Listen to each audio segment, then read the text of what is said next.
കടക്കെണിയിൽ നിന്ന് കരകയറി ചുരുങ്ങിയ കാലം കൊണ്ട് 1,00,000 കോടി രൂപയുടെ വിപണി മൂല്യത്തിലേക്ക് എത്തിയ ഒരു കമ്പനി. ഇന്ത്യയുടെ പുനരുപയോഗ ഊർജ്ജ മേഖലയിലെ വമ്പന്മാരായ സുസ്ലോൺ എനർജിയുടെ അവിശ്വസനീയമായ തിരിച്ചുവരവിന്റെ കഥയാണ് ഇത്. നമ്മുടെ ഈ പുതിയ എക്സ്പ്ലെയിനറിലേക്ക് സ്വാഗതം.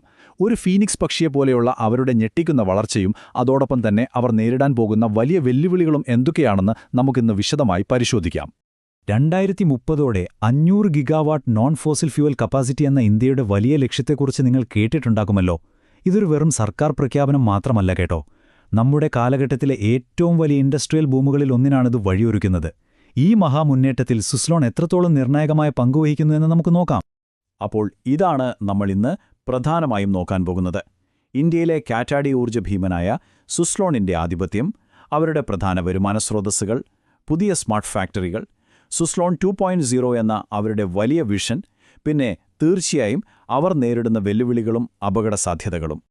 ആദ്യം തന്നെ ഇന്ത്യയിലെ ഈ കാറ്റാടി ഊർജ്ജഭീമന്റെ വിപണിയിലെ ആധിപത്യവും അവരുടെ ഗംഭീരമായ തിരിച്ചുവരവും നമുക്കൊന്ന് പരിശോധിക്കാം. ഒന്ന് ചിന്തിച്ചു നോക്കൂ.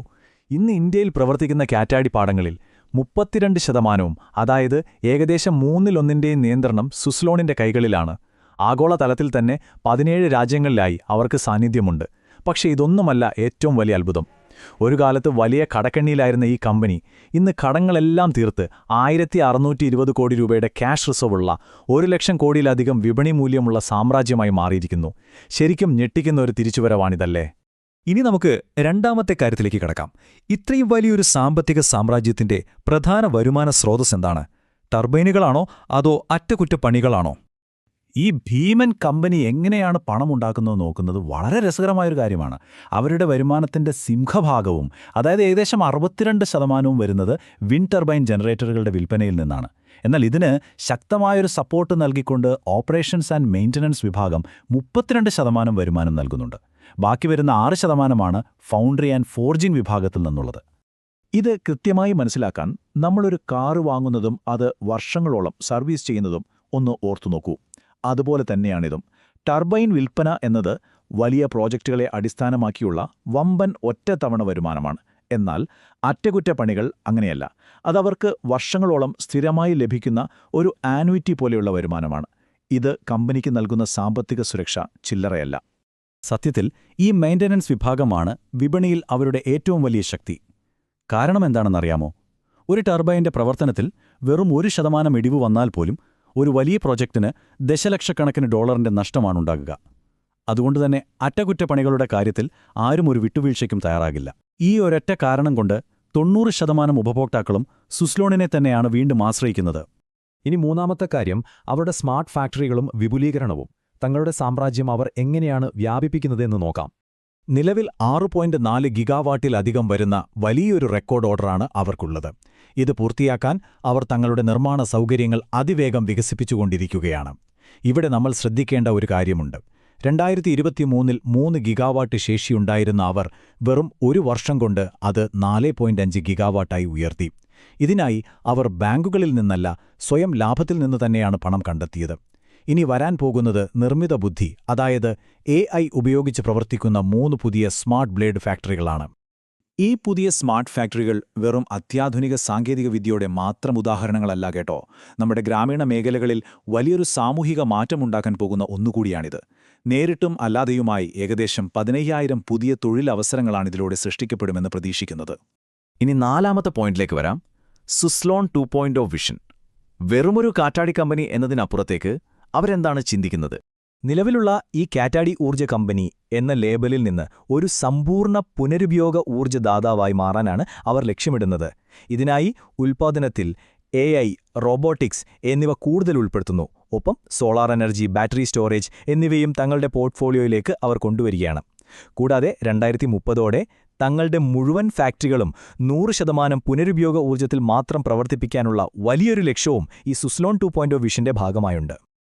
ഈ മാറ്റത്തിന്റെ ആദ്യപടിയായ അവരുടെ പുതിയ S144 ടർബൈൻ പ്ലാറ്റ്ഫോം ഇതിനകം തന്നെ വലിയൊരു വിജയമായി കഴിഞ്ഞു. എന്തുകൊണ്ടെന്നാൽ ഇന്ത്യയിലെ കുറഞ്ഞ കാറ്റുള്ള പ്രദേശങ്ങൾക്ക് തികച്ചും അനുയോജ്യമായാണ് ഇത് ഡിസൈൻ ചെയ്തിരിക്കുന്നത്. അതുകൊണ്ടുതന്നെയാണ് നിലവിലെ അവരുടെ ഓർഡറുകളിൽ 5 ഗിഗാവാട്ടിലധികവും ഈയൊരു പ്ലാറ്റ്ഫോമിൽ നിന്ന് മാത്രമായിരിക്കുന്നത്. ഇതൊരു വലിയ ഗെയിം ചേഞ്ചറാണ്. ഇനി അവസാനത്തെ എന്നാൽ ഏറ്റവും പ്രധാനപ്പെട്ട അഞ്ചാമത്തെ കാര്യത്തിലേക്ക് കടക്കാം: വെല്ലുവിളികളും അപകടസാധ്യതകളും. അവരുടെ ഈ വളർച്ചയുടെ യാത്രയിൽ എന്തൊക്കെ തടസ്സങ്ങളാണുള്ളത്? ഈയൊരു ഗംഭീര കുതിച്ചുചാട്ടത്തിലും ചില വലിയ അപകടസാധ്യതകൾ ഒളിഞ്ഞിരിപ്പുണ്ട്. അതിലേറ്റവും പ്രധാനപ്പെട്ടത് വരാൻ പോകുന്നൊരു നിയമമാറ്റമാണ്. കാറ്റെപ്പോൾ എങ്ങനെ വീശുമെന്ന് ആർക്കും കൃത്യമായി പ്രവചിക്കാൻ കഴിയില്ലല്ലോ. എന്നാൽ 2026 ഏപ്രിൽ മുതൽ പ്രാബല്യത്തിൽ വരുന്ന പുതിയ CERC മാനദണ്ഡമനുസരിച്ച് പ്രഖ്യാപിച്ച ഉൽപ്പാദനത്തിൽ നിന്നുള്ള വ്യതിയാനം 10% കൂടിയാൽ കമ്പനി ഭീമമായ പിഴ ഒടുക്കേണ്ടിവരും. ഇത് കമ്പനിയുടെ സാമ്പത്തിക സുരക്ഷിതത്വത്തിന് വലിയൊരു ഭീഷണിയാണ്. വെറും നിയമമാറ്റങ്ങൾ മാത്രമല്ല കേട്ടോ, കഴിഞ്ഞ കുറച്ചു കാലമായി വലിയ രീതിയിലുള്ള റെഗുലേറ്ററി പരിശോധനകളും അവർ നേരിടുന്നുണ്ട്. എൻഫോഴ്സ്മെന്റ് ഡയറക്ടറേറ്റിൽ നിന്നും കസ്റ്റംസിൽ നിന്നുമായി ലക്ഷക്കണക്കിന് രൂപയുടെ പിഴകളാണ് കമ്പനിക്ക് അടുത്തിടെ ലഭിച്ചത്. വിദേശ വിനിമയ ചട്ടങ്ങളുടെ ലംഘനത്തിനും കയറ്റുമതി വരുമാനത്തിലെ കാലതാമസത്തിനും ലഭിച്ച ഈ പിഴകൾ അവരുടെ സൽപ്പേരിന് ചെറിയ മങ്ങേൽപ്പിച്ചിട്ടുണ്ട്. ഇതുകൂടാതെ പ്രവർത്തനരംഗത്ത് ട്രാൻസ്മിഷൻ ഇൻഫ്രാസ്ട്രക്ചറിന്റെയും ഭൂമി ഏറ്റെടുക്കുന്നതിലെയും കാലതാമസം അവർ വലയ്ക്കുന്നുണ്ട്. ഓഹരി വിപണി നിരീക്ഷിക്കുന്നവർക്ക് ഇതിനകം തന്നെ അറിയാമായിരിക്കും, 48x എന്ന വളരെ ഉയർന്ന പ്രീമിയം ഫോർവേഡ് PE അനുപാതത്തിലാണ് കമ്പനിയുടെ ഓഹരികൾ ഇപ്പോൾ വ്യാപാരം ചെയ്യപ്പെടുന്നത്. 52 ആഴ്ചത്തെ ഉയർന്ന നിരക്കിൽ നിന്ന് ഓഹരി വില പെട്ടെന്ന് 36% ഇടിഞ്ഞത് നിക്ഷേപകർക്കിടയിൽ തീർച്ചയായും വലിയ ആശങ്കയുണ്ടാക്കിയിട്ടുണ്ട്. ഇതിനെല്ലാം പുറമെയാണ് കോർപ്പറേറ്റ് ഗവേണൻസുമായി ബന്ധപ്പെട്ട പ്രശ്നങ്ങൾ.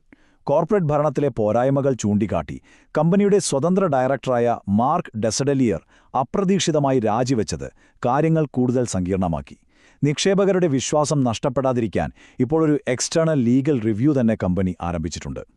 ഇതെല്ലാം കാണുമ്പോൾ നമ്മുടെ മനസ്സിൽ ഉയരുന്ന ഒരു നിർണായക ചോദ്യമുണ്ട്. ഉൽപ്പാദന രംഗത്തെ അവരുടെ അതിശയകരമായ വളർച്ചയും പുതിയ 2.0 വിഷനും വരാനിരിക്കുന്ന ഈ നിയമപരമായ നിയന്ത്രണങ്ങളെയും ഭരണപരമായ വെല്ലുവിളികളെയും മറികടക്കാൻ പര്യാപ്തമാണോ? കാത്തിരുന്ന് കാണേണ്ട വലിയൊരു വ്യാവസായിക പോരാട്ടമാണിത്. ഈയൊരു ചോദ്യം നിങ്ങൾക്ക് വിട്ടുതന്നുകൊണ്ട് ഇന്നത്തെ നമ്മുടെ ഈ എക്സ്പ്ലെയിനർ ഇവിടെ അവസാനിപ്പിക്കുകയാണ്.